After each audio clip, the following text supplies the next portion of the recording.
Was there any like defining moments that you could say that you look back on now and you think, if that didn't happen, I probably wouldn't have gotten to this place spiritually or mentally or whatever it might be? 100%. I think the moment you started talking about that, I thought of my queerness and my whole coming out story and just how transformative that experience was for my life. And we can maybe get into the details of what that looked like, but to answer your question, me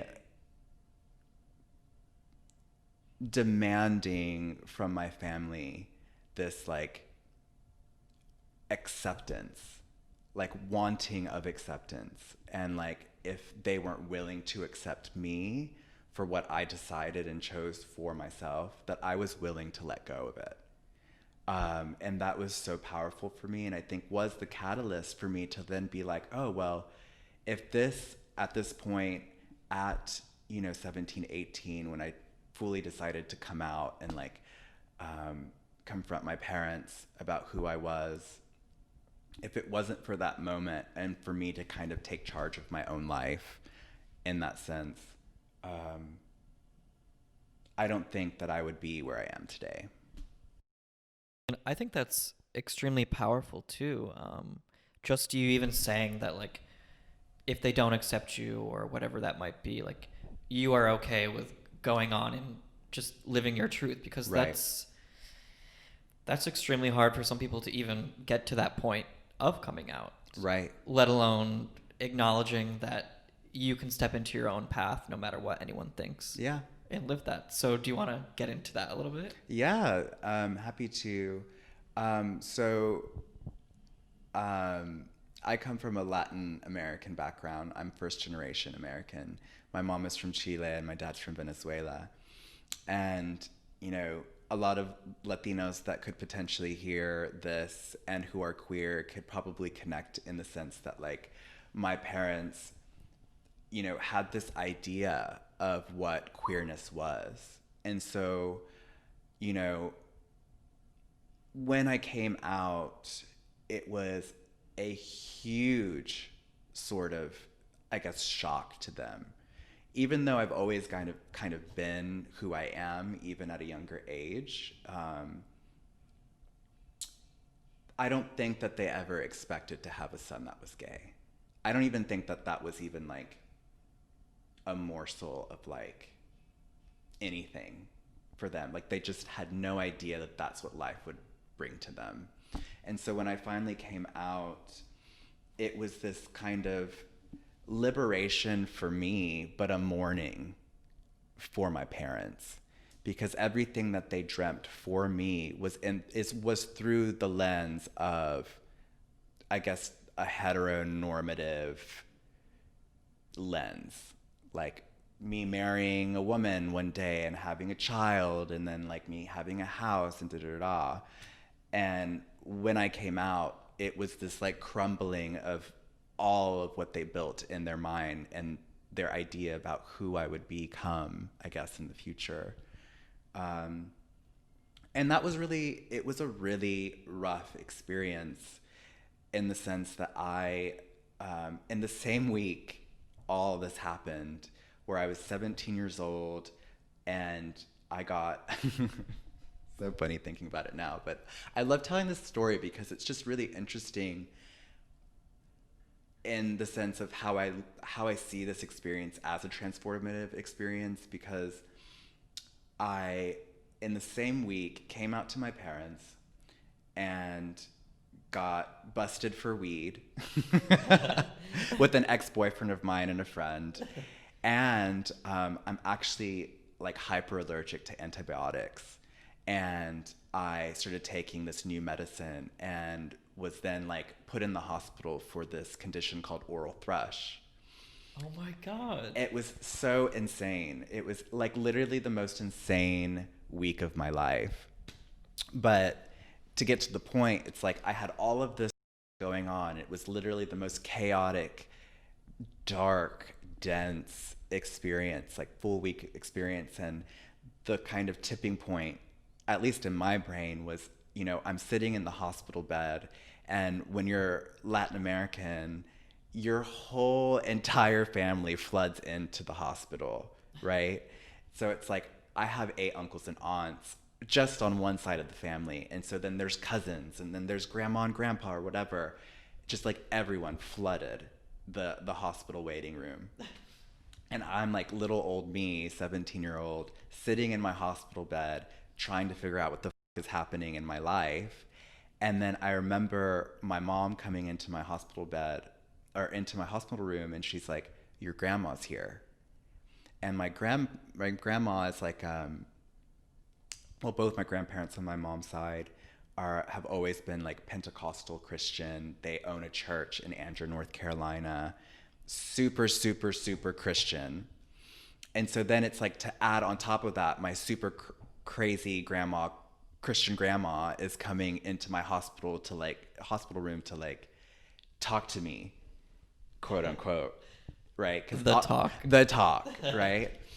And so she walks in, and like when my grandma came, because she's passed now, when my grandma walked into a room, it's like she's this very, very big presence. Like just the whole, everyone shifts their attitudes because it's just powerful and strong, and she's just like an insane ball of energy. Grandma's here. Grandma is here. And so when she walks in, she just tells everyone, "I need my alone time with then Kevin," because I've changed my name since then.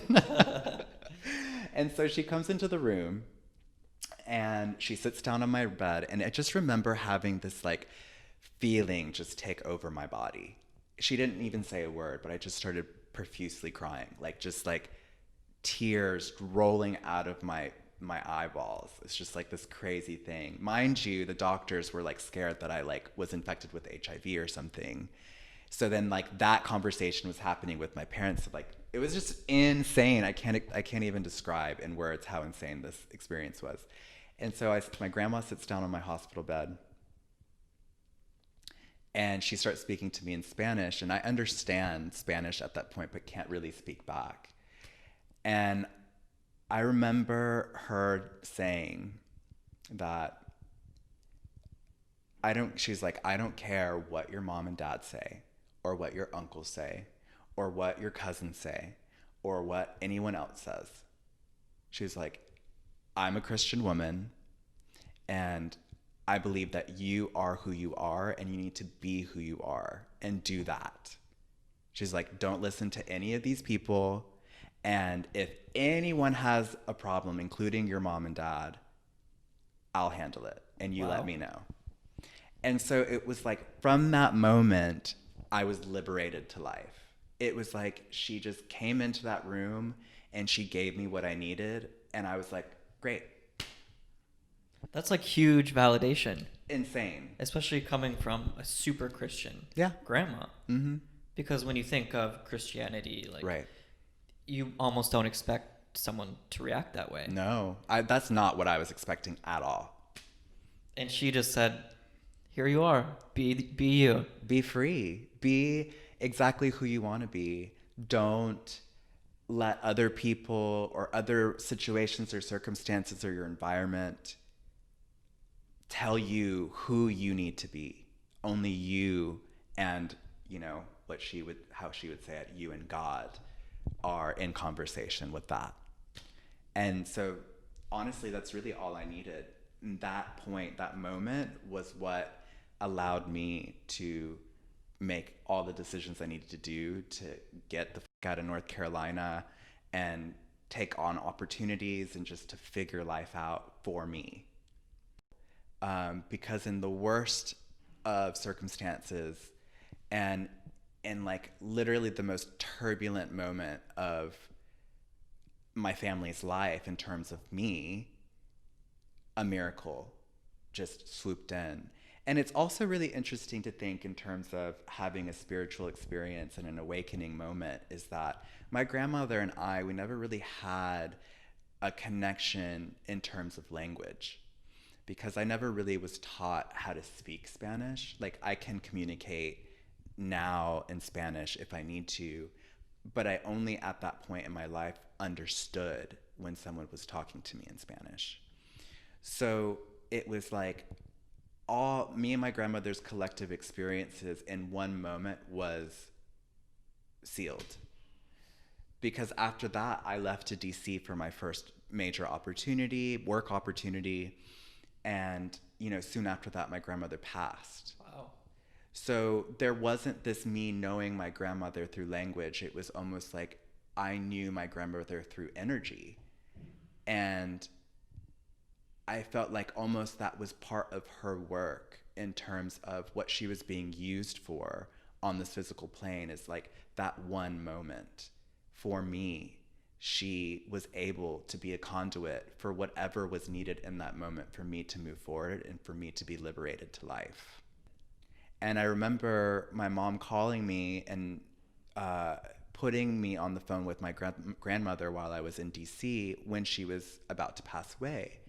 And my mom was like, Grandma wants to have a few words with you, like whatever. And like, I was just like, okay, cool, great. Like it wasn't like, I didn't understand what was happening in that moment. Wow.